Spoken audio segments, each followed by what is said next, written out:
Hello and welcome to another in the How-To series. My name is Nigel Church, product trainer for Cutting Edge Training.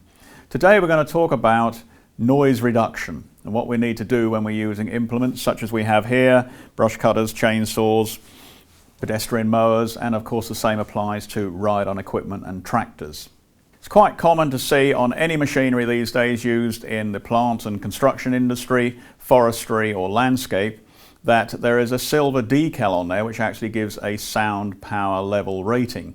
This sometimes is quite high, it might be 104, 106. And that actually reflects on the noise the machine makes at a specific distance away from it. It doesn't actually reflect on what the operator hears at his ear. Now, as we did in the previous series with regards hand and arm vibration, there is something where the information is stored, and that's the operator's instruction manual. Now, if we take the chainsaw here, for example, I've looked in the book earlier on and it actually has a sound pressure level of 107 dBA. Now, that's the surrounding noise level that it emits. However, the book states that at the operator's ear, it's 97 decibels.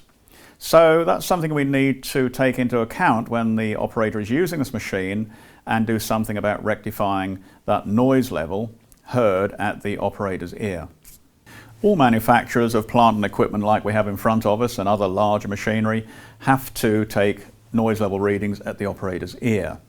Once those figures are taken down and then put into the manuals for the machines, it's up to the employer or the owner of the product to take the necessary action to reduce that noise level heard within the ear itself.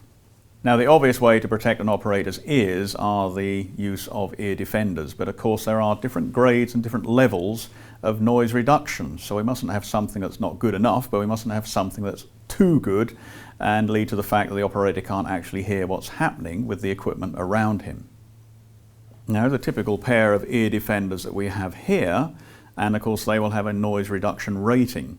Now again, there was nothing actually on the ear defenders themselves that told me what that level of ear protection is. However, as I've said before, simply go on the manufacturer's website and I can soon see that these have a noise reduction level of 25 dBA.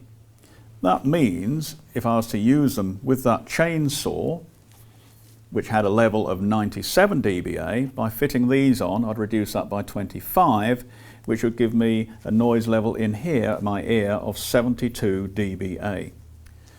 Now at this stage, once again like hand and arm vibration levels, there is a nominal level of hourly use for equipment when it comes to sound. And that nominal use for an 8-hour working day is 85 dBA. It can be pushed slightly to 87, but normally 85 and above you are looking at wearing ear protection equipment.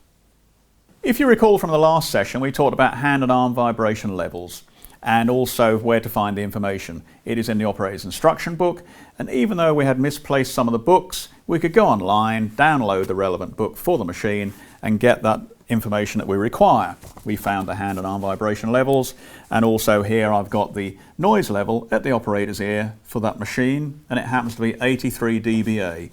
That's good because it's 2 below 85, which is the legal limit for an 8-hour working day.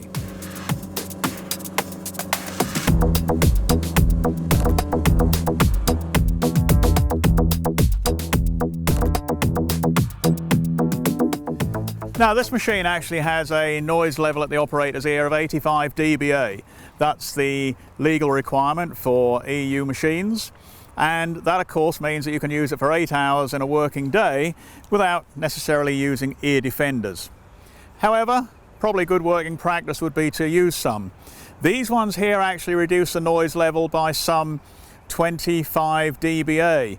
Now that means that when I'm actually sitting on the machine with the engine at maximum speed and the blades rotating at full speed, I'm only receiving something like 60 dBA at my ear.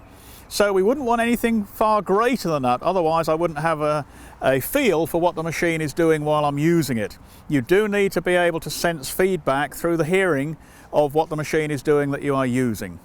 So by going to the various manufacturers' websites, you can find ear defenders which may reduce the noise just slightly differently. You might have a 15 rating as opposed to a 25, which is what these are, which in fact would reduce the noise level down to 70 dBA at the operator's ear. So again, check specifications and find out what's required for the job that you have in hand at the time. Thank you very much, and I trust you found this interesting.